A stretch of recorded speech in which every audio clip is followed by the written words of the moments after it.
Muito bem, estamos de volta então aqui com a nossa programação. A gente vai dando continuidade aqui ao nosso evento. Começamos agora a palestra Convergência TO e TI, Proteção Total em Sistemas Cyberfísicos. Eu vou apresentar os nossos próximos dois palestrantes. O primeiro deles possui graduação em Sistemas de Informação, MBA em Data Analytics e Big Data e curso de especialização em Liderança em Cybersecurity. Tem certificado Ethical Hacker pela eCouncil e membro da ISA International Society of Automation. Senhoras e senhores, Maico Oliveira.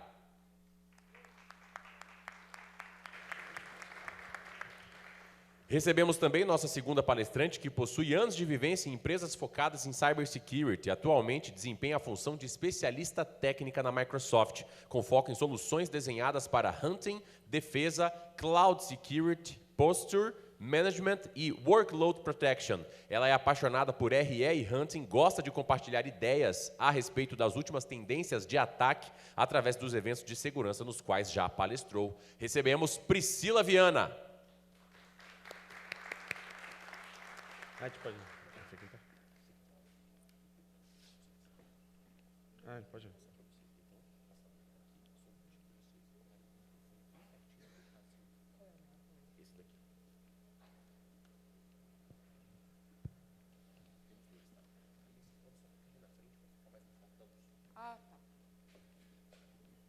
Deixa eu só ver aqui se vai funcionar. Eu já tenho. Já. Aí. Olá, pessoal, tudo bom? Bom dia a todos. Sejam muito bem-vindos, bem-vindas. É um prazer estar aqui com vocês nesse segundo dia de evento. Que gratidão estar todos e todas juntas para realmente celebrar e compartilhar ideias a respeito desse tema tão importante. Maico, quer iniciar falando alguma coisa? Sim, quero primeiro agradecer a TaySafe pelo evento. Uma excelente oportunidade de compartilhar ideias com relação ao ambiente industrial, segurança no ambiente industrial.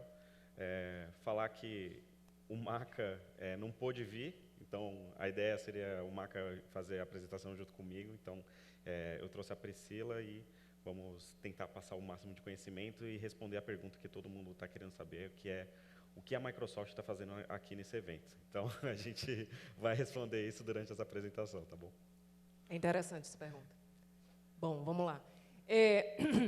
Bom, pessoal, eu vou começar falando uma coisa que realmente não é novidade para ninguém, né? Eu diria que até 6 anos atrás, vejam vocês, a gente tem indicadores que o número de dispositivos de ex-IoT era, numa estimativa conservadora, até 2 bilhões de dispositivos, né? Hoje em dia, a gente tem mais ou menos uns 20 bilhões. Estamos indo aí, as projeções mais conservadoras, de acordo com a ICS e outras tantas entidades, para 40 bilhões, 47 bilhões, para ser mais precisa, até 2025. Então, vejam que está sendo um crescimento cada vez mais estrondoso, cada vez mais significativo para todos nós, né? E, sim, quase todas as empresas elas têm, no mínimo, 5.000 dispositivos de ex-IoT.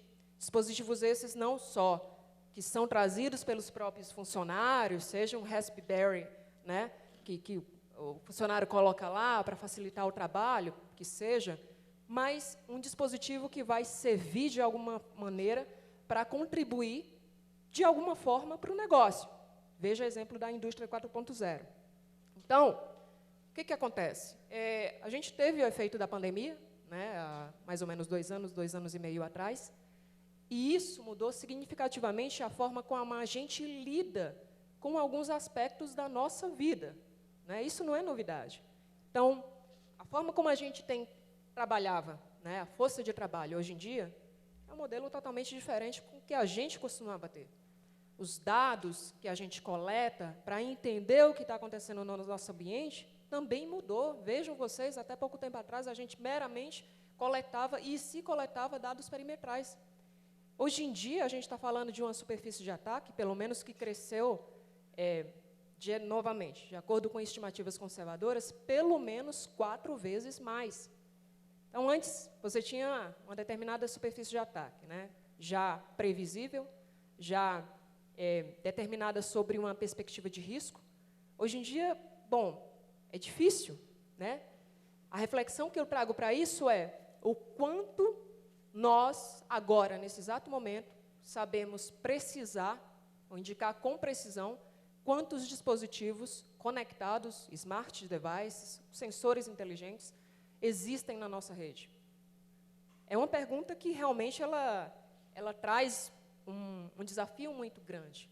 Porque, querendo ou não, toda semana, a empresa, o negócio, está trazendo algum tipo de sensor inteligente.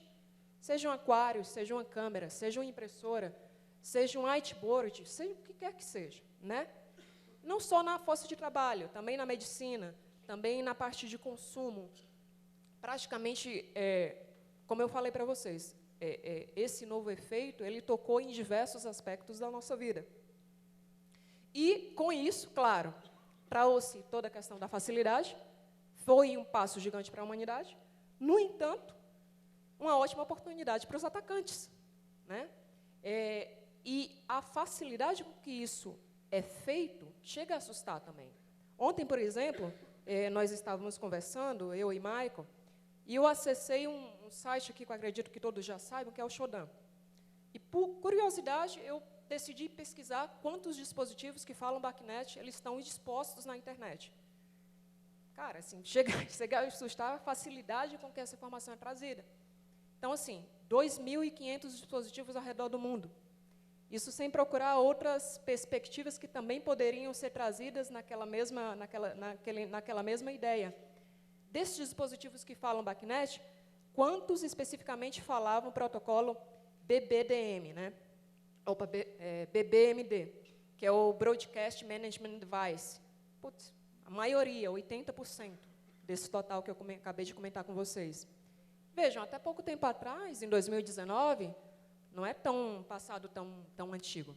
A gente teve uma CVE específica, que é a 2019-9569, onde esse dispositivo que fala BACnet, se não for um dispositivo corretamente patchado para essa vulnerabilidade, você, como atacante, devidamente motivado, você pode modificar um pacote, enviar para esse dispositivo que fala esse tipo de protocolo.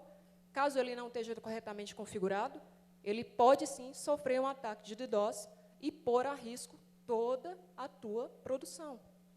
Tudo. Ou seja, que a gente estava conversando. Basta que você só tenha esse mecanismo de entrada, esse vetor de ataque, e toda a tua postura de cibersegurança, ela é reduzida ao elo mais fraco da cadeia. Então, é realmente algo super preocupante, independente de quem esteja aqui falando isso para vocês, né?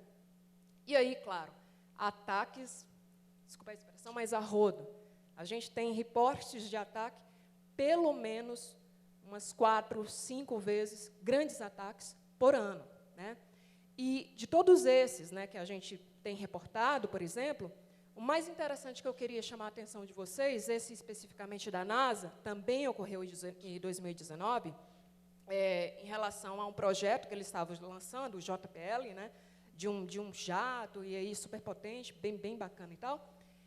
Ocorreu por quê? Porque um empregado, devidamente autorizado, colocou um dispositivo de Raspberry e, por 10 meses, vejam bem, por 10 meses, esse dispositivo estava lá, de forma imperceptível, e, no decorrer dos meses, foi, tipo assim, vazando algo em torno de 100 e poucos gigabytes de dados da rede, de forma imperceptível. E a NASA, com toda a sua arquitetura de segurança, toda a sua robustez de segurança, todo o seu time, é um time preparado, tem pessoas, profissionais excelentes, brilhantes em cibersegurança, ocorreu isso, quiçá em outros ambientes. E aí eu trago algumas reflexões, tá? Primeira grande reflexão, pessoal, embora tenha esses profissionais de cibersegurança, embora tenha pessoas capacitadas, primeiramente teve um problema de política. Não houve em nenhum momento um policy enforcement. Como é que eu digo, por exemplo, na minha política de segurança em relação a esses dispositivos, independente de serem dispositivos de infraestrutura crítica ou não, que não pode ter, por exemplo, dispositivo não autorizado na rede?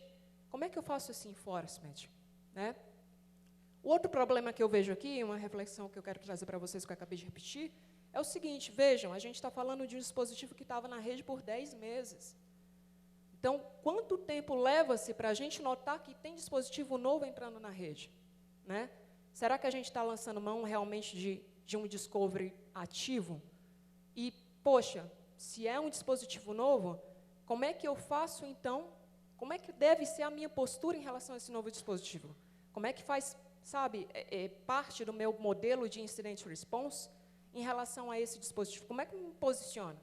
Às vezes são perguntas chaves que a gente, querendo ou não, a gente tem que trazer esse tipo de reflexão para os nossos times de segurança. E a outra reflexão que eu faço a respeito desse caso é o seguinte, vejam, é um dispositivo totalmente inseguro. Quantos dispositivos legalmente autorizados que estão na rede de vocês que, infelizmente, estão com configuração vulnerável? Até que ponto o apetite de risco, apetite de negócio, né, de risco principalmente, ou blast radius, né, com um termo mais chique, que geralmente o pessoal está falando bastante, é resiliente a esse tipo de configuração? Então, assim, querendo ou não, esses ataques, eles trazem, querendo ou não, todas essas reflexões de uma forma mais genérica. Com isso, pessoal, a gente teve também esse do Colonial Pipeline, foi o mais recente nos Estados Unidos, no ano passado, né, onde toda essa estrutura crítica que levava gás do Texas para o sudeste dos Estados Unidos foi afetado por um ataque de ransomware, que também já estava lá já há bastante tempo, só que apareceu magicamente de uma hora para outra, e que trouxe uma perda financeira no valor estimado de quase 8 milhões de dólares. Né? Desses, o FBI conseguiu recuperar 2 ou 3 milhões, mas vejam, mesmo pagando o ransomware, como a empresa pagou, a indisponibilidade que gerou para fazer o restore do backup foi algo assim extremamente crítico para todo mundo. Foi um impacto demasiado grande. E aí, pessoal, já vou finalizar e passar para o meu querido amigo Michael, é exatamente essa reflexão que eu quero trazer para vocês, ou seja, 70% hoje em dia de dispositivos ex-IoT ou ICS, eles são necessários, sim, para suportar o negócio. Só que a gente tem os gaps de falta de visibilidade, os gaps em relação ao quão confiáveis essas configurações desses dispositivos eles representam para a rede, né? E em relação à detecção dos eventos. Beleza, eu tenho esse dispositivo. A partir do momento que eu sei o quão seguro ele é, como é que eu faço para identificar, por exemplo, se ele está realmente segmentado?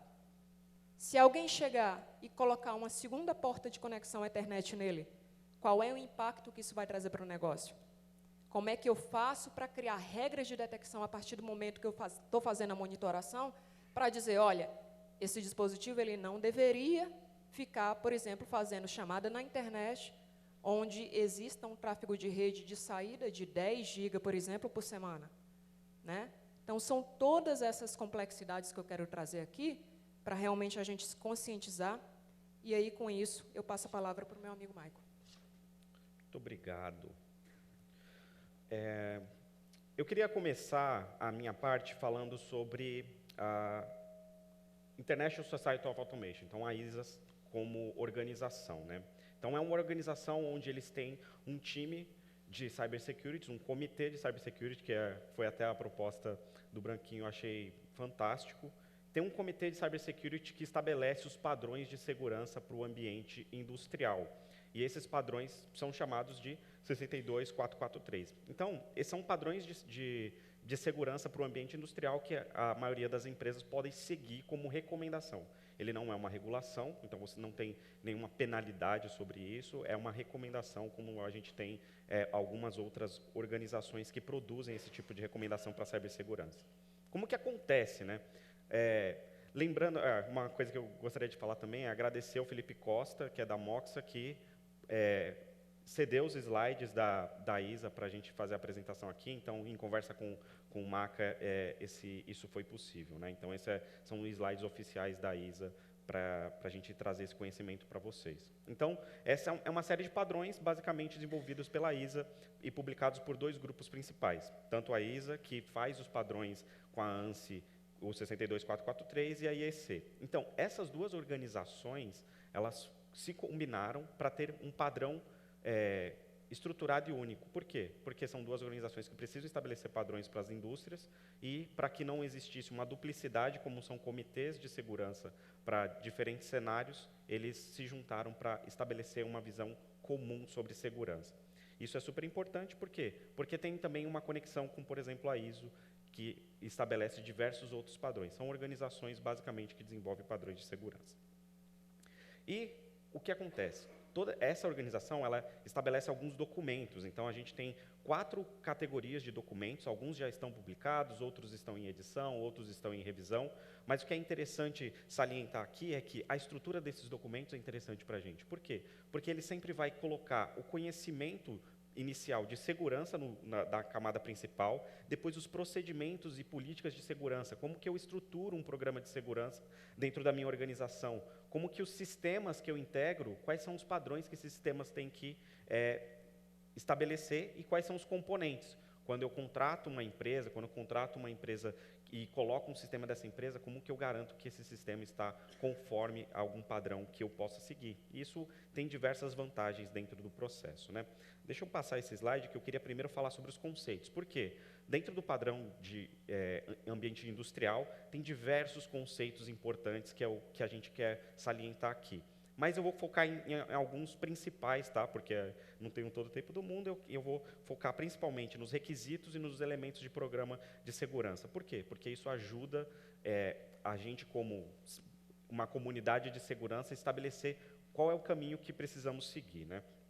Então, quando a gente fala sobre, por exemplo, os requisitos fundamentais, dentro dos documentos da ISA, eles já são pré-estabelecidos e lembrando que, como uma organização de especialistas em cybersecurity, eles definiram quais são esses padrões. Se a gente estabelecer um comitê e seguir esses padrões, é algo excelente, mas como a gente está no Brasil, provavelmente a gente pode adaptar algumas coisas com relação a isso. Mas, como vocês podem ver, são 7 padrões, trabalhando sobre controle de identificação do usuário, quando o usuário entra ou quando uma máquina entra dentro do ambiente, controle de uso, que é o famoso RBAC, ou como que eu defino o que essa pessoa, ou o que esse sistema pode acessar, a integridade do sistema contra qualquer tipo de modificação, a confidencialidade dos dados, então como eu garanto que esse dado não passa por um processo de segurança e garanto que eu não estou fazendo nenhum processo ou colocando em risco que esse dado vaze, né? O fluxo restrito, então, qual é o canal de comunicação, como que eu restringo a comunicação entre esses dados, né, e entre esses sistemas. E, principalmente, a resposta oportuna de eventos, onde eu consigo colocar quais são a velocidade com que eu respondo a ataques de segurança. Então, os ataques acontecem, a gente sabe, a gente precisa pensar nessa característica, mas, com certeza, estabelecer uma visão de resposta de evento é super importante. E disponibilidade, como que eu garanto que a disponibilidade dos recursos? Diferente, por exemplo, de um cenário de IT, a disponibilidade não é a prioridade, é a confidencialidade, mas dentro de um cenário de OT, a disponibilidade é a prioridade. Eu não posso interromper uma operação porque eu preciso fazer alguma coisa que não está dentro de um padrão ou que não passou por um processo, né? Deixa eu... Só aqui. Sobre níveis de segurança, ele também estabelece níveis de segurança. Quais são os níveis de segurança? Hoje são 4 níveis, a gente é difícil enxergar isso na prática, mas, por exemplo, o nível 4 pensa no que está acontecendo com a Rússia e com a Ucrânia. Uma cyberguerra, então tem recursos estendidos, tem específicos skills de indústria, de ICS, né, de indústria de ambiente de OT, e tem uma motivação super alta para fazer os ataques. Quando você tem os outros níveis de segurança, você consegue estabelecer qual o nível que você entende que os ataques ocorrem. Isso estabelece como um padrão para processos de resposta. Isso ajuda dentro desse processo. E também níveis de maturidade. Os documentos estabelecem quais são os níveis de maturidade dentro do ambiente, como que eu posso avaliar a capacidade, qual é o conceito de evolução dos padrões. Os níveis são progressivos, em qual maturidade eu estou dentro do meu ambiente. Isso aqui é super importante porque eu consigo determinar como o meu ambiente amadurece e cresce durante o tempo, né? Uma coisa super importante aqui existe um padrão-chave, então cada documento ele estabelece em que organização esse documento, esse padrão vai ser estabelecido. Você tem, por exemplo, integradores de sistema, então você consegue estabelecer políticas e padrões para esses integradores, e também, por exemplo, vendors. Então, como que Microsoft, Nozomi, claro, te desenvolvem os seus sistemas e se eles têm um processo de desenvolvimento seguro. Então, tem padrões também para quando você contrata uma solução, né? Isso é super importante porque você consegue determinar e definir o que você precisa baseado nesses padrões. Então, esses documentos são basicamente referências que vocês podem utilizar e que a gente pode utilizar como uma comunidade, tá? A ISA também tem uma organização que faz certificações das soluções. Por que isso é importante? Por quê? Porque essas certificações ajudam dentro do processo de contratei uma empresa, contratei uma solução, como que eu faço, como que eu garanto, dentro dos padrões que eu estabeleci de segurança, que essa solução se adequa a isso. Então, você consegue fazer de forma independente, e aí a ISA Secure, basicamente, é essa organização que faz isso de forma independente e tem diversos laboratórios especializados e credenciados para fazer esse tipo de certificação. Então, todos somos aqui, aí temos pessoas da indústria aqui, principalmente eu como Microsoft, tem uma solução de OT e como que você garante que a Microsoft com a solução de OT está dentro dos padrões. Então, você tem uma forma isenta de vendor para fazer esse tipo de estabelecimento, tá? E aí, por que você vai certificar um produto, por exemplo, com Microsoft, Nozomi, Clarity? Porque, basicamente, esses recursos, eles podem ser de forma independente. Então, quando você tem uma empresa independente, você não tem os bias que a gente, como fornecedor, pode estabelecer, né? E, principalmente, vai dar recursos e viabilidade para o usuário final, que são o time de OT, o time de segurança de OT, ter o conhecimento e ter a disponibilidade desses padrões, né? E uma métrica objetiva. Então, qual padrão eu quero atingir? Qual o nível de segurança que eu quero atingir com essas soluções? Isso estabelece também dentro desse objetivo, né? Então, você consegue fazer uma especificação, marcar um serviço e uma avaliação dentro desse processo. Na perspectiva geral, do final do usuário, eu consigo estabelecer a certificação baseada nesses padrões. Eu consigo usar todos os conceitos de segurança, de conformidade, os conceitos atrelados ao ambiente de OT, não de TI, para estabelecer a segurança e a certificação no processo final, tá? E o benefício simplifica o processo, o usuário vai ter entendimento sobre os produtos e os padrões dentro desse processo, a confiança dos recursos e a organização tem um fórum para que, se você for fazer um padrão ou estabelecer uma certificação, você tem recursos de garantir que esses usuários são implementados conforme o planejado, que essas soluções são implementadas conforme o planejado. E o usuário tem realmente isso à mão dentro deste processo. Maravilha, agora eu vou responder a pergunta que não quer calar, o que a Microsoft está fazendo aqui, né? Então, a nossa visão de OT, ela estabelece uma visão onde o cenário de segurança ele é ampliado. Então, quando a gente pensa no motivo dessa apresentação, que é a convergência, uma solução que identifica e consegue conectar os dois mundos é o que vai fazer com que a convergência seja possível. Então, para vocês entenderem por que a Microsoft está aqui. Primeiro, a gente tem uma missão realmente de segurança da Microsoft. Então, basicamente, é estabelecer um mundo mais seguro para as organizações.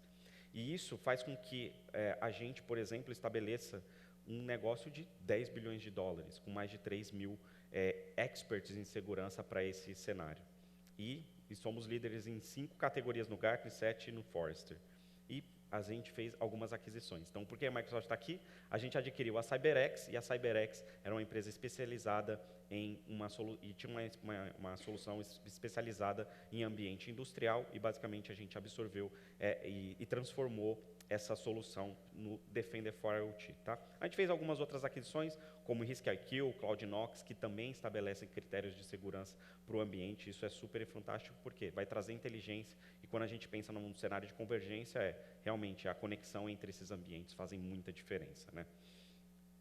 E a gente quadriplicou o investimento. Então, depois dos ataques, por exemplo, do Colonial Pipeline, o investimento antes era de 1 bilhão por ano, e aí agora a gente estabeleceu nos próximos 5 anos, 20 bilhões de investimentos em segurança cibernética, tanto em processo de aquisição quanto de desenvolvimento de produto de segurança. Tá? E quando a gente pensa em gerenciamento de OT, esses produtos são diversos, os mais diversos produtos. Então, a gente está falando de, que até a Priscila comentou, né, total de quase 1 bilhão, é muita coisa, muito dispositivo conectado. Para você ter visibilidade disso, você precisa de uma solução robusta que identifique tanto o ambiente que está em produção, quanto o back-office dentro de um cenário mais abrangente. Né? E desafio de algumas soluções existentes. Os firewalls, os NACs, alguns scanners e algumas coisas que tem a gente para o ambiente de OT é super complicado, né? Mas é lógico, isso significa que você vai deixar de ter firewall? Não. O que você vai fazer é complementar, né? Porque você vai ter uma promessa, com o firewall você tem a proteção de perímetro, só que às vezes a configuração e a manutenção se torna um pouco complexa, às vezes limita também um pouco a visibilidade, o entendimento de IoT especificamente, às vezes é limitado, porque você está com um dispositivo lá na ponta e você não consegue colocar, dificilmente você consegue colocar um firewall, alguma coisa dentro dessa comunicação, a não ser que você instale algum processo de comunicação direto num Raspberry Pi ou num Arduino, né? E é difícil também ameaças emergentes. Quando a gente pensa em ameaças que estão acontecendo e como quem faz o processo de ataque evolui dentro desse cenário, é muito complexo e eles começam de diversas formas a atribuir isso com o conhecimento e a organização deles. Então, falando sobre o que o Branquinho falou, de a gente ter realmente um comitê de cibersegurança para OT, para mim, eu acho uma ideia fantástica e super relevante para unir o time à indústria. Né? Então, o que a Microsoft está fazendo aqui? Basicamente, a gente tem uma solução, a solução que a gente adquiriu da CyberX, e ela se transformou no Microsoft Defender for IoT. Apesar do nome, ela atribui tanto IoT quanto OT dentro dessa visão. Tá? Quais são os princípios que a gente tem dentro dessa visão? Já é um princípio de convergência. Tá? Então, pensando na convergência, em como eu conecto, eu tenho a visão de cloud, a visão de informação de nuvem e também dentro do meu ambiente. Então, a visibilidade, a facilidade, ele não tem agente, a ideia é realmente você conseguir ter uma visão passiva do ambiente de OT e também ter uma conexão direta com as características por exemplo, do cenário de IT. Tá? Então, você vai ter uma descoberta e uma visibilidade do ambiente de IoT e OT, você vai conseguir avaliar o risco do ambiente, você vai conseguir detectar uma análise de comportamento, acontecer um ataque, acontecer um processo dentro da empresa, você vai conseguir analisar o comportamento desse processo e também responder qual o processo de resposta, você consegue automatizar o processo de resposta. Né? Qual a arquitetura em alto nível aqui da solução? Basicamente, você tem 4 pilares. Né? Então, você tem o pilar da fonte de dados, você tem as engines, as capacidades e as integrações. Eu vou falar de cada pilar desse e como que a gente complementa a solução dentro desse processo. Tá? Falando primeiro sobre as fontes de dados. Basicamente, a gente tem fontes de dados que pode ser um sensor na rede, né? O Microsoft Defender, que é uma solução direta para dispositivos ou servidores, e algumas fontes de terceiros. Então, a gente consegue absorver fontes de terceiros também. Tá? E aí, qual que é o ponto dessa cobertura dessas fontes de dados? Então, a gente tem uma solução que tem um portal, e esse portal você vai conseguir ter a visibilidade do ambiente de IoT e OT e conectar com esse sensor de rede que vai basicamente fazer uma spam port do tráfego. Tá? Então, ele faz todo o caminho do seu switch ou do seu ambiente industrial e ele faz de forma passiva a conexão, tá? Tanto do ambiente de IT e IoT quanto do ambiente de OT dentro desse cenário. Então, é uma forma sem agente, de forma passiva, e realmente você consegue ter uma visibilidade e um valor imediato. Por quê? Porque você faz isso de forma extremamente rápida.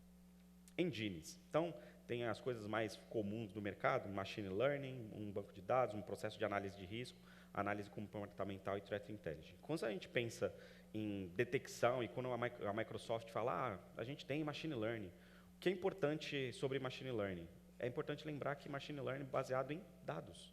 Então, quanto mais dados você tem, mais informações você tem, melhor é o seu processo de aprendizagem, melhor é o seu processo de descoberta. E aí a gente tem diversas engines de machine learning que atribuem características específicas dentro do nosso cenário. Por quê? Porque a gente tem diversas formas de identificar tanto no ambiente de IT quanto no ambiente de OT. Então, ele vai fazer classificação, a visibilidade dos dados, você vai conseguir ver o inventário dos dados, você vai conseguir ter todas as informações do seu ambiente de OT, qual é o vendor, então tem diversas informações que são relevantes dentro desse cenário. Tá? Eu ia falar...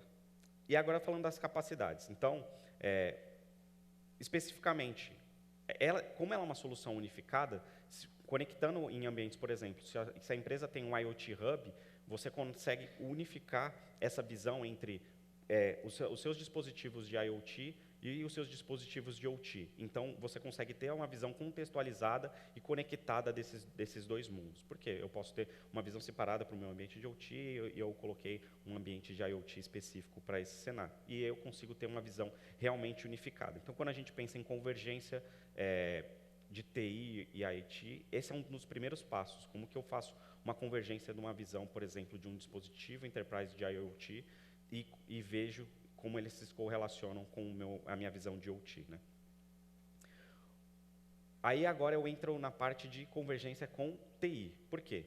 A gente tem o Microsoft 365 Defender, que é uma solução de proteção de um ambiente de TI, então proteção dos seus usuários, proteção da identidade do usuário, proteção dos dados, proteção do dispositivo, proteção das aplicações. E essa solução gera os alertas, ela gera os incidentes. Eu consigo conectar esses incidentes dentro dessa visão unificada. Então, esses ativos, eles são integrados de forma única. Então, eu consigo ver num painel de forma única todos os meus ativos, tanto do ambiente de TI quanto do meu ambiente de OT. Tá? E o gerenciamento integrado das vulnerabilidades. Então, as recomendações de segurança, se eu estou pensando em estabelecer um padrão, normalmente as recomendações de segurança dentro do meu ambiente são uma das características mais importantes. Por quê? Porque eu defino quais são os meus próximos passos, o que eu preciso priorizar. E as recomendações de segurança te ajudam durante esse processo. Você consegue priorizar esse espaço, você consegue priorizar as atividades de segurança dentro da organização. Isso é super interessante. E incidentes integrados.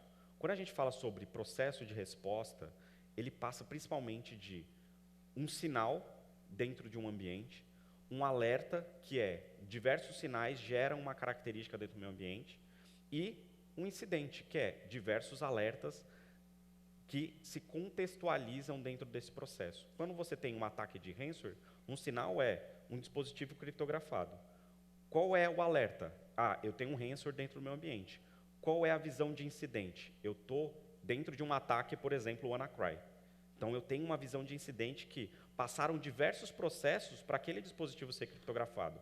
Uma credencial foi vazada, alguém fez uma escalação de privilégio, alguém recebeu um phishing. Então, essa visão integrada dentro do ambiente do ambiente de TI faz muita diferença, porque eu consigo conectar as coisas, eu consigo ver dentro de uma visão, dentro de um timeline, como as coisas aconteceram, onde eu tenho que atuar, qual é a minha camada de defesa. E a gente fala, por exemplo, eu estava até numa conversa interessante, falando sobre defesa em profundidade, né? E hoje a gente tem, às vezes, dificuldade de fazer a primeira camada da defesa de profundidade, mas quando a gente precisa se organizar e pensar o que eu vou priorizar, a defesa em profundidade faz diferença, porque os ataques hoje não entram por um canal e aí começa a escalar em todos. Ele pode entrar por diversos canais, por isso que a defesa de profundidade é importante. Mas lembrando que a camada mais básica de uma defesa de profundidade sempre vai ser muito mais relevante do que se você fizer uma estratégia de defesa em profundidade e não fez a camada mais básica, que pode ser um vetor de ataque. Né? Então, esses incidentes integrados vão te dar uma visibilidade fantástica sobre esse processo. Tá? E experiência da Microsoft, e pensando em como a gente é atacado, talvez uma das empresas mais atacadas, ou seja, a gente tem trilhões de sinais, tanto sinais de um usuário que acessa um e-mail, quanto sinais, por exemplo, de um ambiente, essa visibilidade de ambientes corporativos.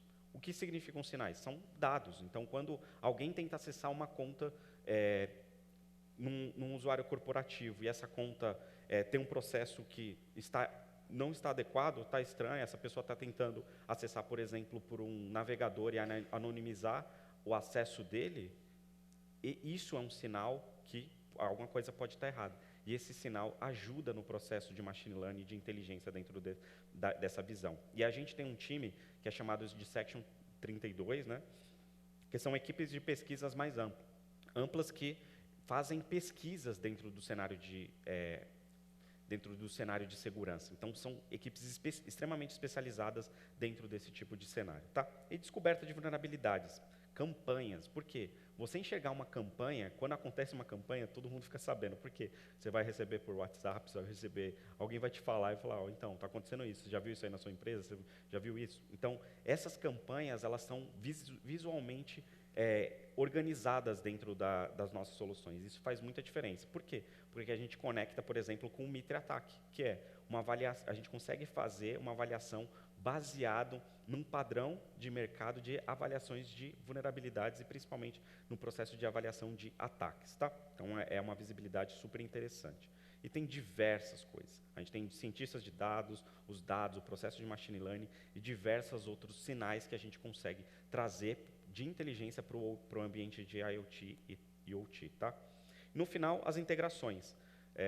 Eu acho que até estava recebendo uma pessoa da IBM lá e falou, cara, o que é a Microsoft, como que a Microsoft se conecta, né?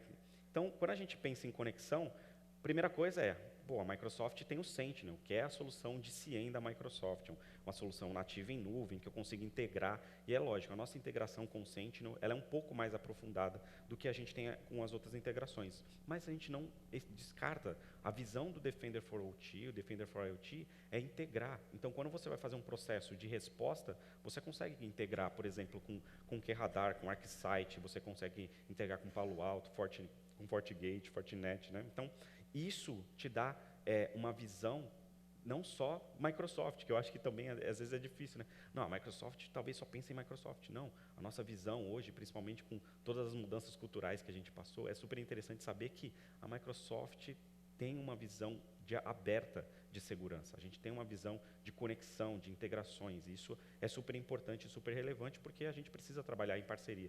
E como a gente está num ambiente que está sendo atacado constantemente, quanto mais parcerias a gente fizer, melhor para a organização e principalmente para a comunidade de segurança como um todo, né? E o Sentinel realmente é uma solução que você consegue ter um CIEM direto na nuvem e estabelecer padrões e regras de análise, você tem dashboards prontos, então isso faz muita diferença. Não precisar criar aquela análise, eu vou ter que reportar para o meu diretor, eu vou ter que reportar para o meu presidente, como que eu reporto isso? Já tem dashboard pronto para reportar incidente. E, principalmente, playbooks. O que são os playbooks? Processos de respostas automatizados. A gente estava até numa discussão interessante sobre, se você vai automatizar alguma coisa, garanta que essa coisa que você está automatizando está certa, senão você automatiza algo em escala que provavelmente não vai ser tão legal.